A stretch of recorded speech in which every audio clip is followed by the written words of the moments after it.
এই হলো মহামারী। এইবার বকে বকে সবার মাথা খারাপ করতে চলে এসছে। কিছু বললি কেলু? কই না তো।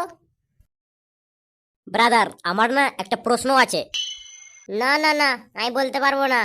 আমার কোনো প্রশ্নের উত্তর নাই আমার কাছে। কেন ব্রাদার? আমাকে ডাক্তার বেশি কথা বলতে মানা করেছে। কেন ব্রাদার, আমার ফ্রেন্ডের কি সমস্যা হয়েছে? আমার রাতে ঘুম ধরে নাই, তাই ডাক্তার বেশি বকতে মানা করেছে। তোর বন্ধু ফেলু থাকতে তোর আবার ডাক্তারখানার যেতে হবে কেন? কেন? আমি তোকে যেই ওষুধটা বলে দেব সেটা খাবি, তোকে এত ঘুম ধরবে না, তোর আর ঘুম ভাঙবেই নি। কি ওষুধ রে? শোন, 1 ছিপি কেরোসিন আর 1 ছিপি পেট্রোলকে মিশিয়ে একটু নুন দিয়ে খেয়ে শুয়ে পড়বি। তুই আমাকে মারার ধান্দা করছো? ওর সঙ্গে আর 1 ছিপি মোবিলও মিশিয়ে দিবি, তাহলে দেখবি আরো তাড়াতাড়ি ঘুম ধরছে। এই সবাই চুপ, স্যার আসছে। স্যার, আপনার কি সর্দি হয়েছে? হ্যাঁ, কালকে রবিবার ছিল, তাই নদীতে চান করতে গেলাম।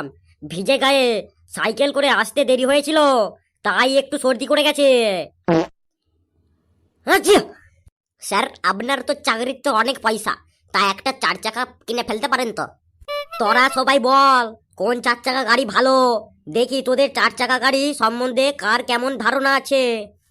স্যার, আপনি মহেন্দ্রা কোম্পানি থার গাড়িটা কিনতে পারেন। স্যার, আপনি মহেন্দ্রা স্করপিও গাড়িটা কিনতে পারেন। তা মহেন্দ্রা স্করপিও, মহেন্দ্রা থার, এইসব গাড়িগুলোর কিরকম দাম? স্যার, থারের দাম মাত্র 18 লাখ। আর স্যার, মহেন্দ্রা স্করপিওর দাম মাত্র 20 লাখ। না না না না, মহেন্দ্রা স্করপিও বা মহেন্দ্রা থার দুটোই ভালো নয়, অন্য কোনো কোম্পানির কথা বল, জানলে বল। স্যার, টয়োটা কোম্পানির ফরচুনা গাড়ি কিনতে পারেন, দাম একদম সস্তা, মাত্র 60 লক্ষ টাকা স্যার। না না না, থাক থাক, কাউকে আর কোনো গাড়ির নাম বলতে হবে না। আমি সাইকেলে একটা মোটর লাগিয়ে দেবো, ওটাই ভালো হবে আমার পক্ষে। হ্যাঁ চিও। এইবার পড়ার দিকে এসা যাক। তোদের সবাই 4 চাকা সম্বন্ধে প্রচুর জ্ঞান তো, এবার দেখি কার কার পড়া সম্বন্ধে জ্ঞান আছে। সবাই পড়া হবে তো? হ্যাঁ স্যার, আমাদের সববার পড়া হয়ে যাবে স্যার। আরে ফেলু, এটা কি বললি? আর যার যার পড়া হবে না, তারা আমার কাছে এসে এক ঠেঙে দাঁড়াবি কানে হাত দিয়ে। তুই বল গরুর রচনা। গরু হলো গৃহপালিত পশু। গরু থেকে আমরা অনেক কিছু পাই, যেমন দুধ, ঘুঁটে ইত্যাদি। আর এই দুধ থেকে বাড়ির খোলা জায়গায় রাখলে বিড়ালে খেয়ে নেয়। আর বিড়ালের দুটি পাটুলের মতন চোখ, 5 টাকার স্কেলের সাইজের 4টি পা ও 1টি নাক ও 2টি কান যুক্ত পৃথিবীতে বাস করা প্রাণী। এদের গোটা গায়ে দুল্প ঘাসের মতো লোমে ভর্তি, আর এরা সাদা কালো, ব্ল্যাক অ্যান্ড হোয়াইট মিক্সিং আর বিভিন্ন রঙের হয়। আর এই বিশেষ ধরনের প্রাণীকে মানুষের সহ্য হয় না, কারণ এরা রাস্তায় এপার ওপার করলেই কেউ আর সেই রাস্তা দিয়েই যেতে চায় না। এই বিশেষ প্রাণীর রাস্তা সবসময় টং টং করে ঘুরে, আর আমাদের মতো প্রাণীরা দেখতে পেলেই ঢিল ফিকে আর তাকে মারে। এদের পুচকে পারা একটা লেজ থাকে। স্যার, কেমন লাগলো গরুর রচনাটা? আজকে ব্যাটা ঠিক বিড়ালের রচনা পড়ে এসেছে, এবার বাকিটা এমন ধরবো না যে ও বিড়াল আনতেই পারবে না। আচ্ছা, তুই শরৎকালের সম্বন্ধে রচনা বল। স্যার, 6টা ঋতুর মধ্যে সবচেয়ে সুন্দর ঋতু হলো শরৎকাল বা শরৎ ঋতু। এই ঋতুতে বাঙালির সেরা উৎসব দুর্গাপূজা হয়, আর দুর্গাপুজোর বড় ছেলের বাহন হলো ইঁদুর। আর ইঁদুরের সবচেয়ে বেশি ভয় পাই বিড়াল নামক প্রাণীকে।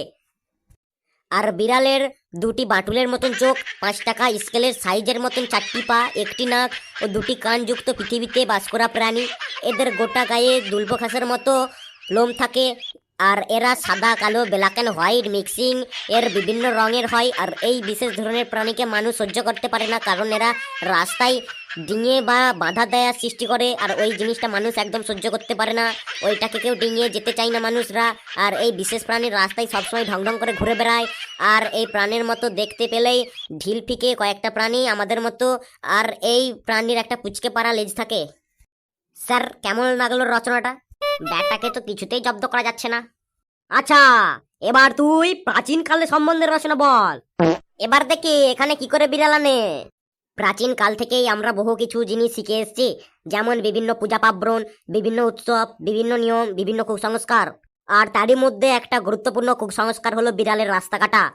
আর বিড়ালের দুটি বাতুলের মতন চোখ, 5 টাকার স্কেলের সাইজের 4টি পা, ওই একটি নাক ও 2টি কানযুক্ত পৃথিবীতে বাস করা প্রাণী। এদের গোটা গায়ে দুলপ্রকাশের মতো লোমে ভর্তি। আর এরা সাদা কালো, ব্ল্যাক অ্যান্ড হোয়াইট মিক্সিং আর বিভিন্ন রঙের হয়। আর এই বিশেষ ধরনের প্রাণীকে মানুষ সহ্য করতে পারে না, কারণ এরা রাস্তার এপার ওপার করলে কেউ আর সেই রাস্তা দিয়ে যায় না। আর এই বিশেষ প্রাণীর রাস্তায় সবসময় ঢং ঢং করে ঘুরে। আর আমাদের মতো প্রাণীরা দেখতে পেলে ঢিল ফিকে আর মারে।